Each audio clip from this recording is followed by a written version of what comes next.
ka-journey! Yan guys, welcome sa akin vlog, ang Roxanne Journey. Bali guys, ayan, dito ako ngayon sa Hong Kong at sasabihin ko sa inyo sa vlog na to kung anong agency ang nagproseso sa akin papunta dito sa Hong Kong. So, bago yan guys, subscribe na kayo sa akin sa mga hindi pa nakasubscribe, mag-like and comment para updated kayo sa lahat ng aking i-upload ng magiging journey ko dito sa Hong Kong. So, bali guys, ikukwento ko sa inyo kung anong agency ang dapat nyong puntahan at pagkatiwalaan o legit na agency na naka-permit talaga sila. So, bali sila magpoproseso netong mga papeles nyo papunta dito sa Hong Kong. Yung agency sa Pinas at agency dito sa Hong Kong. Bali sila yung nag-process sa akin. So, yun, ulit tayo.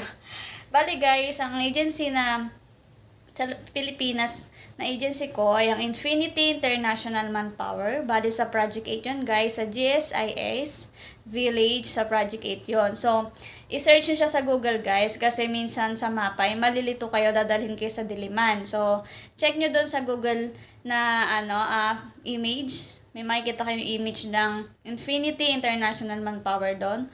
O pwede nyo i-search ay MIP. Capital MIP, search na lang dun guys. Bali, yung mga staff doon, pupunta na kayo doon, mag-walk-in kayo. Kung may passport kayo na updated o yung hindi pa expired, punta lang kayo doon guys.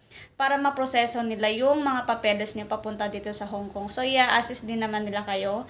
Kung talagang willing kayong pumunta dito at mag-abroad at may tatag ng loob na mag-abroad dito sa ibang bansa. Yan, pumunta na kayo doon sa Infinity International Manpower. Bali, agency ako guys. So, mag-expect na kayo na magagastos kayo. Syempre, maglalabas kayo ng pera. Hindi siya processing fee, kundi personal expenses siya. So, sa next vlog ko sasabihin ko magkano yung mga nagastos ko guys. Yan, punta na kayo sa agency ko guys. Bali, ang agency ko naman dito sa Hong Kong ay ang Pacific Jet Consultant. So, lahat sila mababait at maasikaso guys. So, salamat sa panonood mga ka-journey sa susunod na vlog natin.